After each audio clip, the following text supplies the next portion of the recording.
High guys, welcome back to my channel Payel World. আশা করি তোমরা সবাই সুস্থ আছো, ভালো আছো। আমিও সুস্থ আছি, ভালো আছি। আজ চলো আমলকির রেসিপি নিয়ে এসেছি, যেটা হেলদি আর টেস্টিও অনেকখানি, কিন্তু শরীরের জন্য উপকারিতা প্রচুর পরিমাণে।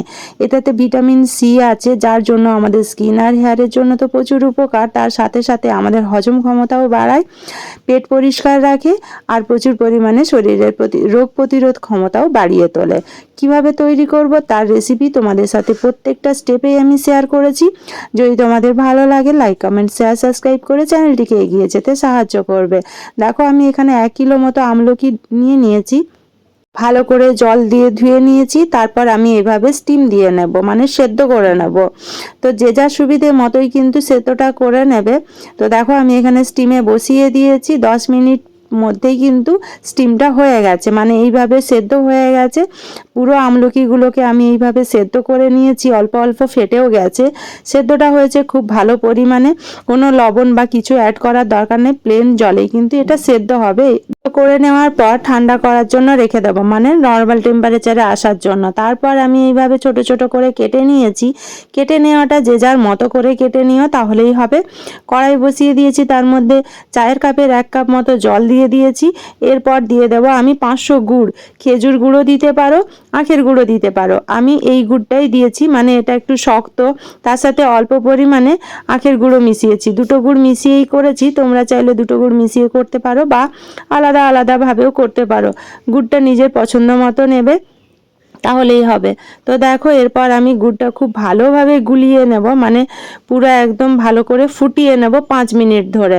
5 মিনিট ধরে ফুটিয়ে নিলেই কি হবে, মানে খুব ভালোভাবে একটা আঠালো ভাব চলে আসবে, তাতে করে খেতেও অনেকটা টেস্টি হবে। তোমরা আমলকিটা যতটা পরিমাণে নেবে তার 50% কিন্তু গুড় নেবে। আমি 1 কেজি আমলকি নিয়েছি, তাই এখানে গুড়ের পরিমাণটা 500 রেখেছি। 2 কেজি হলে 1 কেজি গুড় রাখবে, আর যদি তারও কম পরিমাণে করো তাহলে তার 50% কিন্তু গুড়টা নেবে। তো দেখো, গুড়টা খুব ভালোভাবে ফুটে এসছে। 5 মিনিট ধরে খুব সুন্দরভাবে ফুটিয়ে নেওয়ার পর কিন্তু আমি আমলকিটা অ্যাড করব। গ্যাস একদম কমিয়ে দিয়েছি।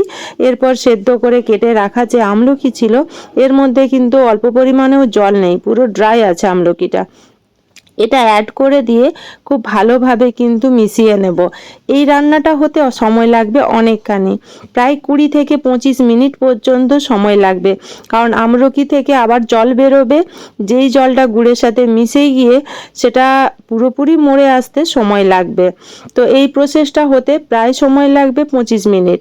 তো দেখো, আমি এইভাবে গ্যাসটা আবারও বাড়িয়ে দেব, ফুল গ্যাসেই কিন্তু এটা হবে, কোনো রকম তেতো হবে না। হতে থাক। চলো, এবার আমি শুকনো লঙ্কা শুকনো কড়াইতে ভেজে নিয়ে সেটাকে এভাবে ভেঙে নিয়েছি। পুরোপুরি গুঁড়ো করব না, অর্ধেকটা ভেঙে মশলাটা তৈরি করে রেখে দিয়েছি। ওটা দেবো আমি অনেকটা পরে। তো দেখো, এখানে কিন্তু হয়ে এসছে। 20 মিনিট পর আমি তোমাদের সাথে শেয়ার করছি। গুড়ের মধ্যে একটা চিটচিটে ভাবও চলে এসছে, মানে এটা পুরো আঠালো হয়ে গেছে, মানে এটা 90% কুক কমপ্লিট হয়ে গেছে। আর বাকি আছে 10%। তো সেই 10%-এর মধ্যে আমি কিছু জিনিস অ্যাড করব, যেগুলো খুব টেস্টি বানিয়ে দেবে। তোমরা যদি চাও সেগুলো অ্যাড না করে এই পজিশনেও নামিয়ে ফেলতে পারো, মানে এটা কিন্তু কমপ্লিট হয়ে গেছে। তো এই পজিশনে তোমরা নামিয়ে ফেলতে পারো। আমি দেখো এখন অ্যাড করব এখানে চাট মশলা। চাট মশলার যে 5 টাকার প্যাকেটগুলো হয়, সেটা পুরোটাই আমি এর মধ্যে দিয়ে দিয়েছি। এটা টেস্টটাকে খুব সুন্দরভাবে কিন্তু ব্যালেন্স করে। এরপর দিয়ে দেবো আমি যে শুকনো লঙ্কাটা শুকনো কড়াইতে ভেজে আধ ভাঙা করে রেখেছিলাম সেটা। এরপর স্বাদ অনুযায়ী লবণ। লবণের পরিমাণটা খুবই কম হবে, কারণ সবগুলো থেকেই একটা লবণাত্মক ভাব থাকবে, সেই জন্য লবণটা অল্প পরিমাণেই দিতে হবে। তো আমি এখানে চা চামচের হাফ চামচ মতো লবণ অ্যাড করেছি। তারপরে এই মশলাগুলো 2 থেকে 3 মিনিট খুব ভালোভাবে মিশিয়ে নেব, কারণ লবণটা যাতে খুব ভালোভাবে গলে যায়, সমস্ত মশলাগুলো যাতে খুব ভালোভাবে মিশে যায়, সেই জন্য খুব ভালোভাবে নেড়ে নিয়ে 2 থেকে 3 মিনিট কিন্তু আমি এই রান্নাটা করে নেব। তাহলেই কমপ্লিট হয়ে গেল।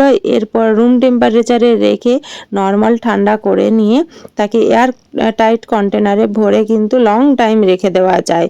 খেতে অনেকটা টেস্টি হয়েছে, তার সাথে কিন্তু হেলদিও। এটা শরীরের প্রচুর উপকার করে, খাবার হজম করতে সাহায্য করে, শরীরের জন্য স্কিনের জন্য প্রচুর উপকার। এত উপকারিতা গুণ তো বলে শেষ করা যায় না। তাই তোমরা এটা বানিয়ে খেয়ে বলো কেমন হয়েছে। আর যদি তোমাদের ভিডিওটা হেল্পফুল মনে হয়ে থাকে, লাইক, কমেন্ট, শেয়ার, সাবস্ক্রাইব করে চ্যানেলটিকে এগিয়ে যেতে সাহায্য করো। তোমরা কীরকম ভিডিও দেখতে চাও সেটা কিন্তু কমেন্ট করতে ভুলো না। তোমাদের রিকোয়েস্টেড ভিডিও কিন্তু আমি নিয়ে আসবো। আমার অনেকটা ভালো লাগবে। তোমাদের সুন্দর সুন্দর কমেন্টের জন্য সবাইকে অনেক থ্যাঙ্কস।